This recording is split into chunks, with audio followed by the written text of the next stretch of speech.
इस कार्यक्रम के प्रायोजक हैं संस्कृति संरक्षण संस्थान संप्रेरक परम पूज्य उपाध्याय श्री ज्ञान सागर जी महाराज, संरक्षक अनिल कुमार जैन ऋषभ विहार, अध्यक्ष राकेश कुमार जैन शांति मोहल्ला, महामंत्री राकेश कुमार जैन आजाद नगर दिल्ली। बंधुओं, आप सबको ज्ञात है कि जीवन तो नश्वर है, क्षणभंगुर है, और कब किसका किस क्षण क्या हो जाए कोई भरोसा नहीं। ये कवि की बड़ी मार्मिक पंक्तियां हैं। उस दिन की कर याद कि जिस दिन चल चल चल होगी, चढ़ने को दो बांस कफन को मल मल मल मल मल होगी। भैया, ये तुम्हें जीवन मिला है, कुछ कर गुजरने के लिए मिला है। मात्र खाना पीना सोना और अपने स्वार्थों की पूर्ति करना, यह कोई जिंदगी नहीं। यह है वैज्ञानिक योग। आज का हर व्यक्ति तार्किक। मेरा बेंगलोर में वर्षा योग हुआ था 2 वर्ष पूर्व, और हमारे इसरो के main director president doctor Rao, एक वैज्ञानिक सम्मेलन हुआ और उन्होंने उसकी अध्यक्षता की, और समापन में डॉक्टर शिव कुमार, डॉक्टर राव ने वैज्ञानिक तथ्यों की चर्चा करते हुए बॉम्बे में उसके बाद दूसरा वैज्ञानिक सम्मेलन हुआ। एक से एक शोधकर्ता, रिसर्च, एक साइंटिस्ट ने तो यहां तक कहा कि जीवन में नैतिकता नहीं है, जीवन में मानवीयता नहीं है। प्रकृति के नियमों के साथ जो व्यक्ति खिलवाड़ करता है, दिन रात वासना, स्वार्थ, अपेक्षाएं, इच्छाओं की ज्वाला में जो व्यक्ति जितना जलेगा उसका उतना जल्दी बुढ़ापा आएगा, टेंशन होगी, अशांति होगी। और जो प्रेजेंट में, वर्तमान में इस समय का सदुपयोग करता है, नैतिक और मानवीय मूल्यों के साथ संवेदनशील, जो आत्मा आपके अंदर है वो आत्मा सबके अंदर है। और संसार का हर व्यक्ति सुख चाहता है, हर व्यक्ति शांति चाहता है, और शांति प्रकृति के निकट में जितने आप रहेंगे,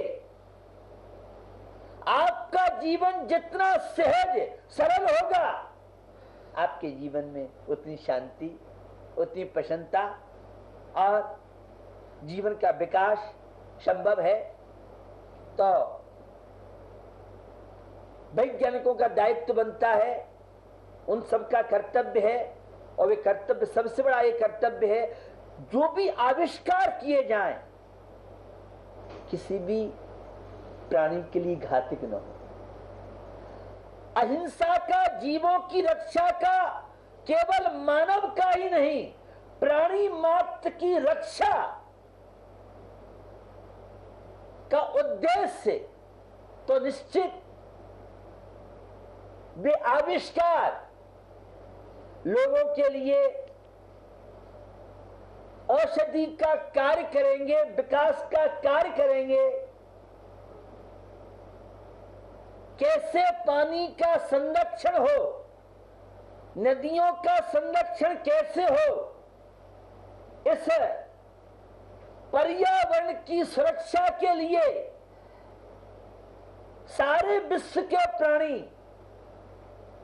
सुरक्षित होंगे, तो निश्चित हम और हमारा देश और विश्व के मानव जाति के लोग तनाव मुक्त जीवन, असीम आकांक्षाओं के द्वारा क्योंकि बाह्य प्रदूषण को दूर करने के लिए तो बहुत तरह के राज्य सरकार, केंद्र सरकार और संयुक्त राष्ट्र के प्रयास हैं, लेकिन हमारे मन का जो प्रदूषण बढ़ता जा रहा है, एक स्वार्थ का प्रदूषण है, एक वासना का प्रदूषण है, एक असीम आकांक्षाओं का प्रदूषण है, एक मोह और ममता का प्रदूषण है, एक क्रोध और अहंकार का प्रदूषण है। इस प्रदूषण को हम और आपके द्वारा ही दूर किया जा सकता है।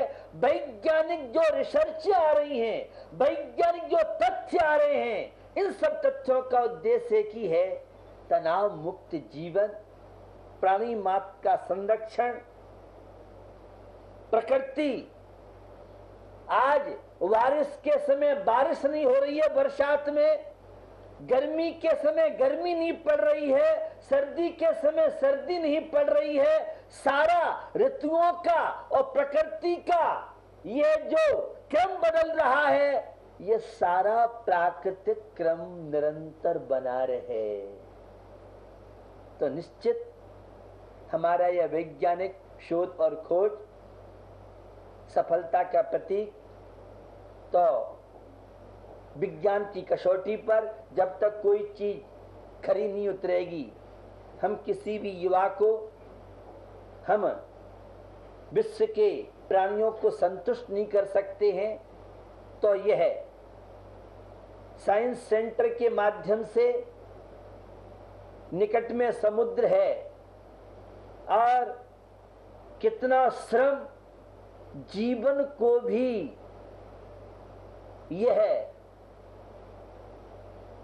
झोंक करके, समर्पित करके और उन्नति के शिखर पर, विकास के शिखर पर एक वैज्ञानिक थे और नेपोलियन से उन्होंने बात की।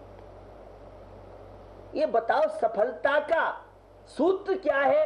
तुमने अपने जीवन में उन्नति की, अपने जीवन में विकास किया, इतना क्या दैविक शक्ति, जिसे धार्मिक भाषा में पुण्य कर्म, या किस तरह से आपके अंदर यह सब इतनी सफलता आपको मिली? सफलता की कुंजी क्या है? नेपोलियन ने उस वैज्ञानिक से चर्चा की और चर्चा में कहते हैं, जीवन में ईमानदारी और समर्पण सफलता का बहुत बड़ा सूत्र है, और उसके साथ कोशिश, प्रयत्न, उत्साह भी जरूरी है। इतना कहते कहते नेपोलियन जब रुके तो वह वैज्ञानिक परे कहता है, क्या खोटे कार्यों के लिए? तो नेपोलियन कहता है नहीं, अच्छे कार्य व्यक्ति करता है तो दैविक शक्तियां भी उसका साथ देती हैं, पुरुषार्थ करे।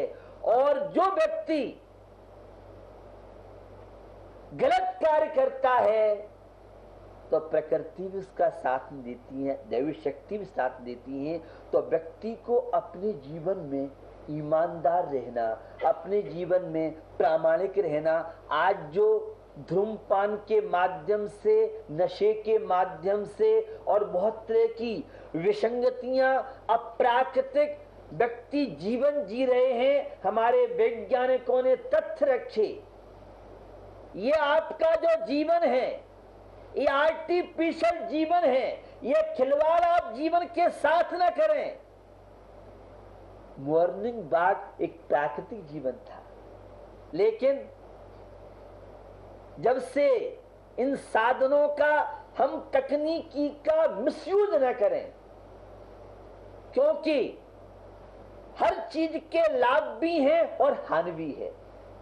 अगर यह युवा शक्ति, हमारे वैज्ञानिक, पूरे वर्ल्ड के लोग सृजन में ऊर्जा लगाएं तो बहुत बड़ा काम कर सकते हैं, और ध्वंस में ऊर्जा लगाई तो जो भी तकनीकी है, इस तकनीक का वैज्ञानिक जो आविष्कार है, इस मानव का गलत चीजों के प्रति तो जल्दी आकर्षण बनता है, अच्छी चीजों के प्रति आकर्षण बन नहीं पाता है।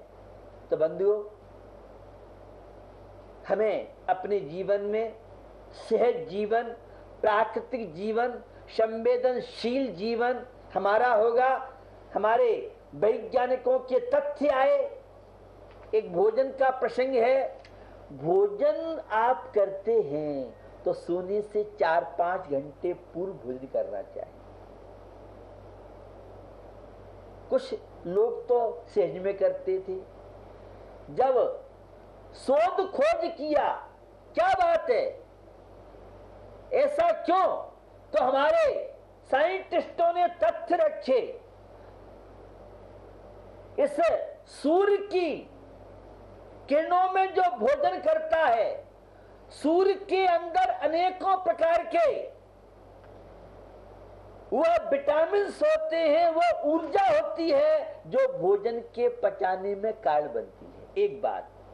दूसरा, वृक्षों से दिन में ऑक्सीजन आपको प्राप्त होगी, लेकिन चंद्रमा की नमी के कारण वह ऑक्सीजन आपको नहीं मिलती है। कार्बोहाइड्रेट एक तरह से विषैला विष आप कह लें।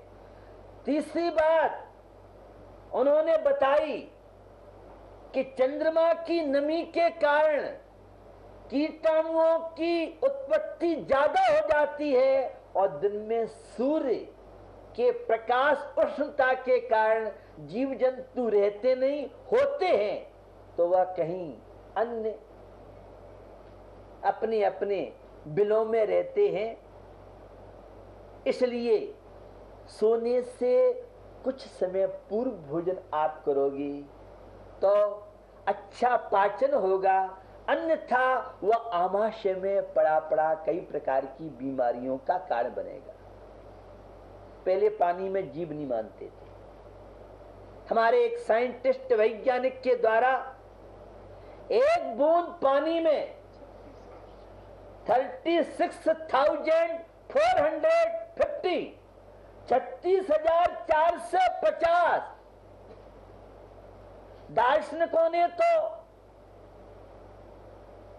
और हमारे ऋषि महर्षि संतों ने तो यहां तक बताया कि एक बूंद पानी में असंख्य जीव होते हैं, लेकिन लोगों के गले नहीं उतरा। जब एक वैज्ञानिक के माध्यम से तथ्य आए 36,450 एक बूंद पानी में जीव होते हैं, ये जब साइंटिस्टों के द्वारा सिद्ध किया गया तो लोगों की समझ में आया और उस पानी का उपयोग, एक एक बूंद पानी का अपना महत्व है। जब कुएं थे तब पानी की समस्या नहीं थी, लोग हाथ से खींचते थे। और जब लोगों के जीवन में head pump, summer pump, Z pump, आज राज्य सरकार और केंद्र सरकार को पानी पर पाबंदी, कहीं भी आपको ट्यूबवेल या कहीं कुछ करना है तो पहले परमिशन लीजिए, उसके बाद आप कीजिए, क्योंकि यह सारा का सारा प्रदूषण और पर्यावरण को काफी हानि हो रही है। तो प्राकृतिक जीवन एक आनंद का जीवन था। धर्म का विज्ञान का गहरा संबंध रहा है।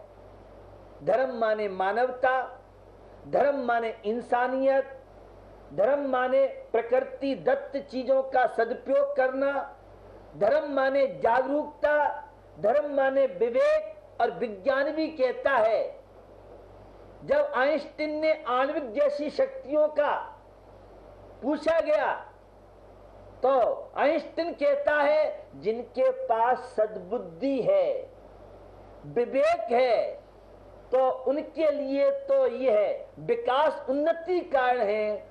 और जब इस काले खोपड़ी वाले का दिमाग फिर जाए, इनका दुरुपयोग करे, तो यह विनाश का कारण भी बन सकती है। हमारे आप को ऊपर निर्भर करता है कि जो वैज्ञानिक आविष्कार हैं, वैज्ञानिक शोध खोज हैं, इन सब का हमें समीचीन रूप से उपयोग करना चाहिए।